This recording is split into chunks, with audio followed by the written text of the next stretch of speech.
दूसरी तरफ अगर देखा जाए तो हुकूमती सतह पर बाजा बजाने पर पाबंदी लगाई गई थी, लेकिन ये बच्चे बाजा बजाकर न सिर्फ माहौलियाती आलूदगी में इजाफ़ा कर रहे हैं, बल्कि हमारे पर एक सवालिया निशान भी है कि हम नई नस्ल को क्या पैगाम दे रहे हैं।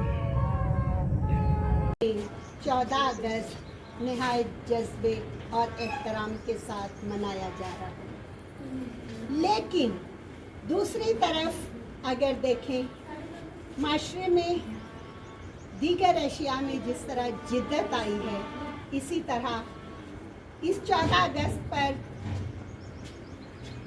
बेशुमार ऐसी चीज़ें नज़र आएंगे जो माजी में नज़र नहीं आई। कुछ लोगों ने कारोबार की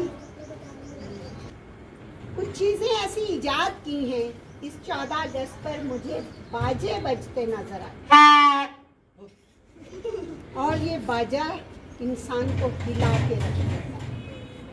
लेकिन दूसरी तरफ कुछ रंगीन एनके मुतारिफ हुए, बच्चे पट्टियां बांधे पाकिस्तान के नगमे गुनगुना रहे हैं, हेयर बैंड मुतारिफ हुए हैं, इसके साथ साथ कुछ टोपियां भी मुतारिफ हुई। कैप्स देखें 14 अगस्त की, ये है जिद्दत तब्दीली, लेकिन इसके साथ बेशुमार लोगों का रोजगार है।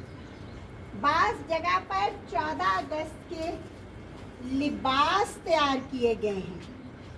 पहले हमने अपने बचपन में 14 अगस्त का सिर्फ बैज देखा था और हमें बैज और घर की छत पर झंडा लहराकर खुशी होती थी। उस वक़्त हमारे बच्चों के पास, हमारी नस्ल के पास पाकिस्तान की कुर्बानियाँ, पाकिस्तान के हवाले से मालूमात थी। आज हमने इन बच्चों को बाजा बजाने पे लगा दिया है, बाजा बजाने पे लगा दिया है, लेकिन इन बच्चों को पाकिस्तान के हवाले से वो मालूमात जो ज़रूरी है वो हम नहीं दे पाते। खुशी के इजहार के बेशुमार तरीके हैं, लेकिन उन तरीकों के साथ इन बच्चों को खुशियाँ मनाने के साथ साथ मालूमात में भी इजाफा ज़रूरी है। ये नगमे ज़रूर गुनगुनाएं, लेकिन आज़ादी के मफ़हूम को समझें कि जिस तरह से बुज़ुर्गों ने कुर्बानियाँ दी। आज भी मिली नगमा गुनगुनाना आपके फितरत में शामिल है कि आपके चेहरे पर खुशी होती है और आप दिल से गुनगुनाते हैं और आपके दिल के अंदर वतन की मोहब्बत बढ़ती है।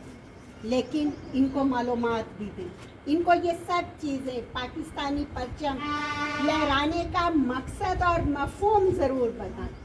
पाकिस्तान जिंदाबाद।